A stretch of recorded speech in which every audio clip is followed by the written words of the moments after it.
I felt a funeral in my brain, and mourners to and fro kept treading till I felt that sense was breaking through. We know depression through metaphors.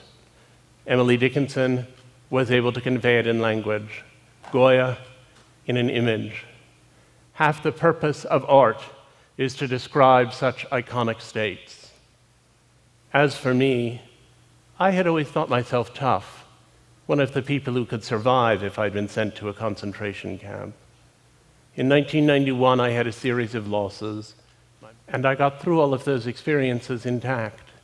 But in 1994, 3 years later, I found myself losing interest in almost everything. I didn't want to do any of the things I had previously wanted to do, and I didn't know why.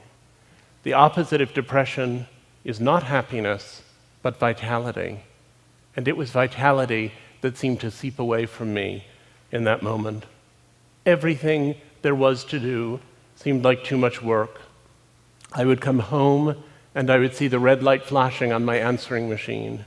And instead of being thrilled to hear from my friends, I would think, what a lot of people that is to have to call back. Or I would decide I should have lunch, and then I would think, but I'd have to get the food out and put it on a plate and cut it up and chew it and swallow it. And it felt to me like the Stations of the Cross. And one of the things that often gets lost in discussions of depression is that you know it's ridiculous. You know it's ridiculous while you're experiencing it. You know that most people manage to listen to their messages and eat lunch and organize themselves to take a shower and go out the front door, and that it's not a big deal. And yet, you are nonetheless in its grip, and you are unable to figure out any way around it. And so, I began to feel myself doing less, and thinking less, and feeling less. It was a kind of nullity, and then the anxiety set in. If you told me that I have to be depressed for the next month, I would say as long as I know it'll be over in November, I can do it.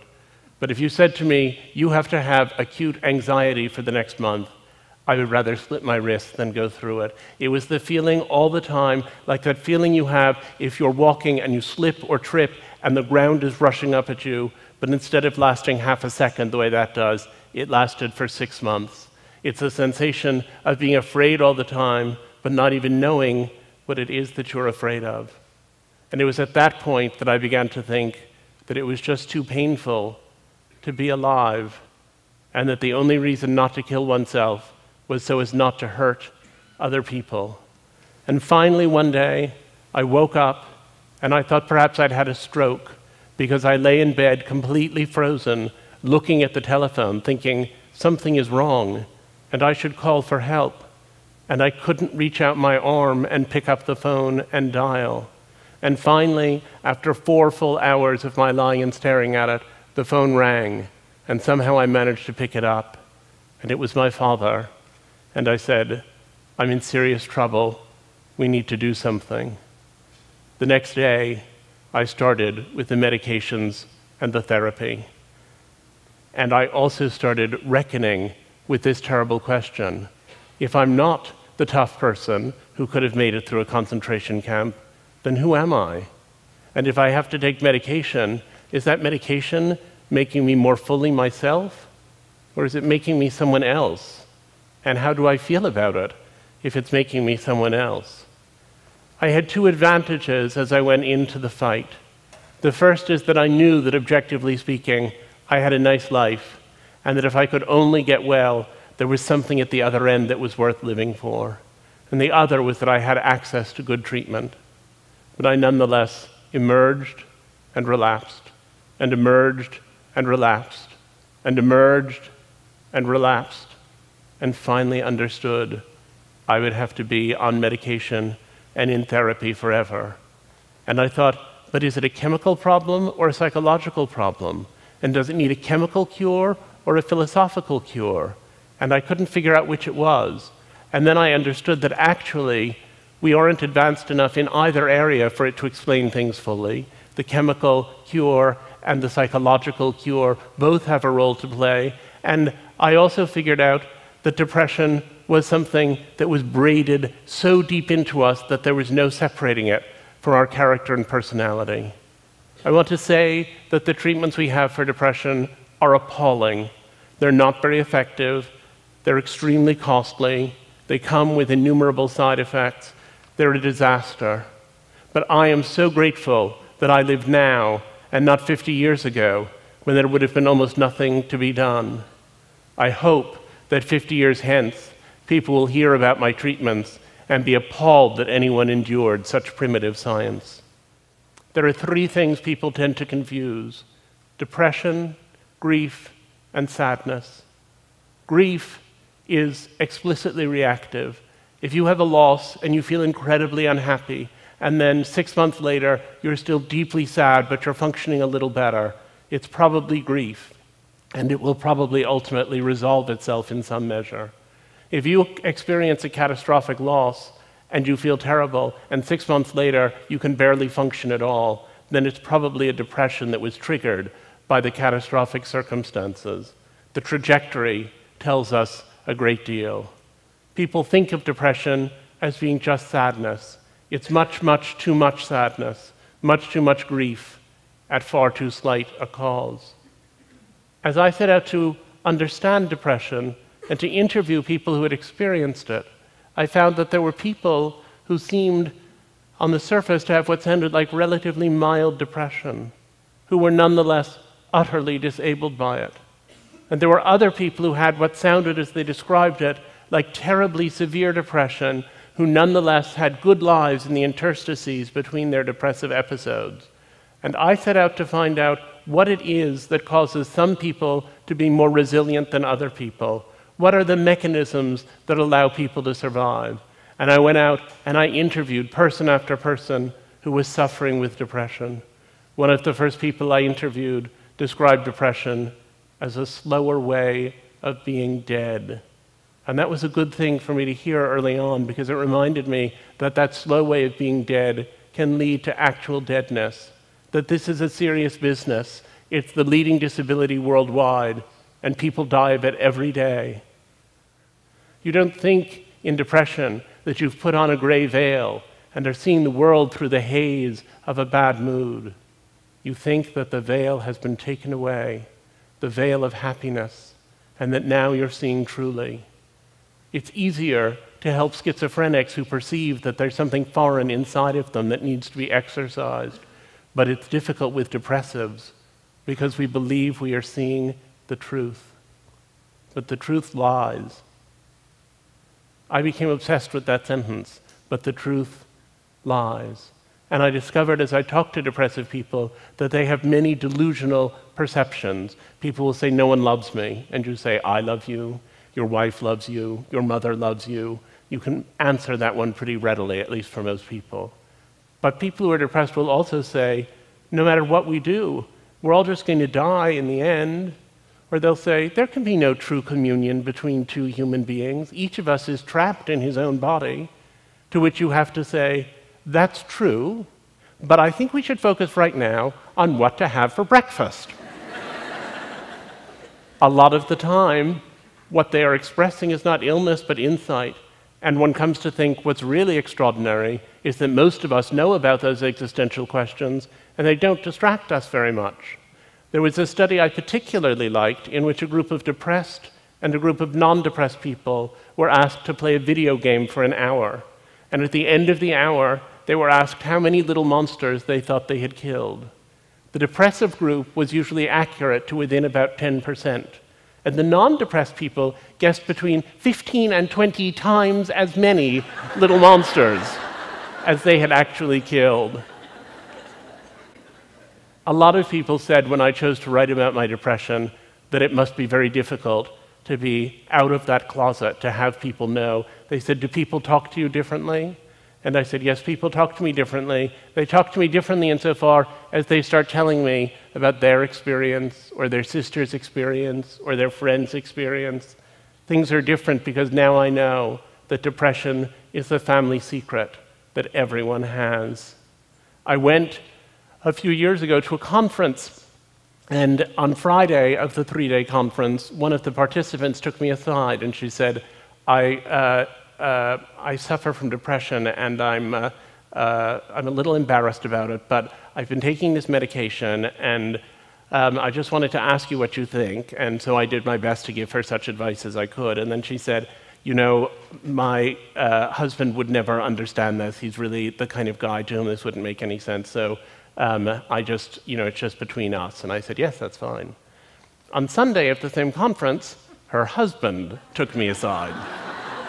And he said, my wife wouldn't think that I was really much of a guy if she knew this, but I've been dealing with this depression and I'm taking some medication and I wondered what you think. They were hiding the same medication in 2 different places in the same bedroom. And I said that I thought communication within the marriage might be triggering some of their problems. But I was also struck by the burdensome nature of such mutual secrecy. Depression is so exhausting, it takes up so much of your time and energy, and silence about it, it really does make the depression worse. And then I began thinking about all the ways people make themselves better. I'd started off as a medical conservative.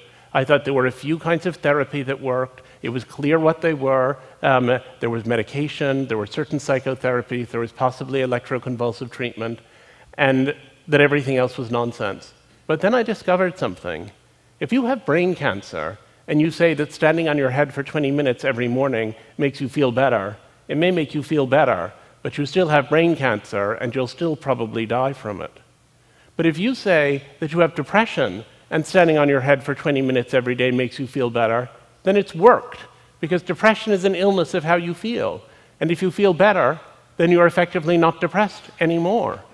So I became much more tolerant of the vast world of alternative treatment. I also gained perspective on other treatments. I went through a tribal exorcism in Senegal that involved a great deal of ram's blood and that I'm not going to detail right now. But a few years afterwards, I was in Rwanda working on a different project, and I happened to describe my experience to someone.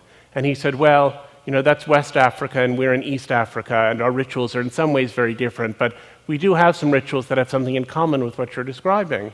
And I said, oh, and he said, yes. He said, but we've had a lot of trouble with Western mental health workers, especially the ones who came right after the genocide. And I said, what kind of trouble did you have?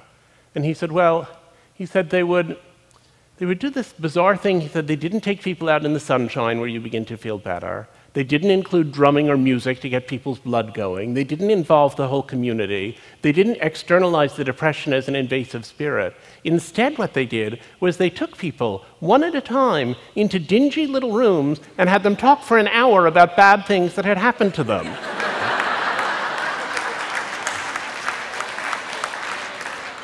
He said, we had to ask them to leave the country. Now, at the other end of alternative treatments, let me tell you about Frank Russakoff. Frank Russakoff had the worst depression, perhaps, that I've ever seen in a man. He was constantly depressed. He was, when I met him, at a point at which every month he would have electroshock treatment. Then he would feel sort of disoriented for a week. Then he would feel okay for a week. Then he would have a week of going downhill. And then he would have another electroshock treatment. And he said to me when I met him, it's unbearable to go through my weeks this way. I can't go on this way, and I figured out how I'm going to end it if I don't get better. But, he said to me, I heard about a protocol at Mass General for a procedure called a cingulotomy, which is a brain surgery, and I think I'm going to give that a try. And I remember being amazed at that point to think that someone who clearly had so many bad experiences with so many different treatments still had buried in him somewhere enough optimism to reach out for one more. And he had the cingulotomy, and it was incredibly successful. He's now a friend of mine. He has a lovely wife and 2 beautiful children. He wrote me a letter the Christmas after the surgery, and he said, my father sent me 2 presents this year. First, a motorized CD rack from the Sharper Image that I didn't really need, but I knew he was giving it to me to celebrate the fact that I'm living on my own and have a job I seem to love. And the other present was a photo of my grandmother, who committed suicide. As I unwrapped it, I began to cry, and my mother came over and said, are you crying because of the relatives you never knew? And I said, She had the same disease I have. I'm crying now as I write to you. It's not that I'm so sad, but I get overwhelmed. I think because I could have killed myself, but my parents kept me going, and so did the doctors, and I had the surgery. I'm alive and grateful. We live in the right time, even if it doesn't always feel like it. It's a strange poverty of the English language, and indeed of many other languages, that we use the same word, depression, to describe how a kid feels when it rains on his birthday, and to describe how somebody feels the minute before they commit suicide. People say to me, well, is it continuous with normal sadness? And I say, in a way, it's continuous with normal sadness. There is a certain amount of continuity, but it's the same way there's continuity between having an iron fence outside your house that gets a little rust spot that you have to sort of sand off and maybe do a little repainting, and what happens if you leave the house for 100 years and it rusts through until it's only a pile of orange dust. And it's that orange dust spot, that orange dust problem, that's the one we're setting out to address. So now people say, you take these happy pills and do you feel happy? And I don't. But I don't feel sad about having to eat lunch, and I don't feel sad about my answering machine, and I don't feel sad about taking a shower. I feel more, in fact, I think, because I can feel sadness without nullity. I feel sad about professional disappointments, about damaged relationships, about global warming. Those are the things that I feel sad about now. And I said to myself, well, what is the conclusion? How did those people who have better lives, even with bigger depression, manage to get through? What is the mechanism of resilience?